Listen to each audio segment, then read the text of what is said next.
That's interesting you told me about the eardrum, so that's what we're gonna take a look at. Red goes to the right, Okay. blue left. Something's going on that left side. Do it again, head up, turn right, turn right. Yep, there it is. You okay? Yeah. All right. Go ahead, up to the right, hold. Okay, stay there, go to the right. Okay, relax. All right, so hang on. I'm gonna go back to the right, head up, turn left. Good, relax, go back down. Head up, turn left.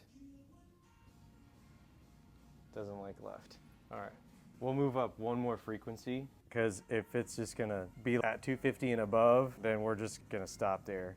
Yeah. Because right now we're testing a frequency range. Like the first set we did was 125 hertz. Okay. And then at 250 hertz is on the left ear, you got low quality. We're gonna go up to 500 right now, and we're gonna see if it's just gonna, it might be just a frequency range. I have seen that where anything above or below 250, you're like, I'm fine, I don't have any problem. But at that specific frequency, there's just something that happens with your muscle system, interacts with everything else. We'll find out. Let's do this one real quick.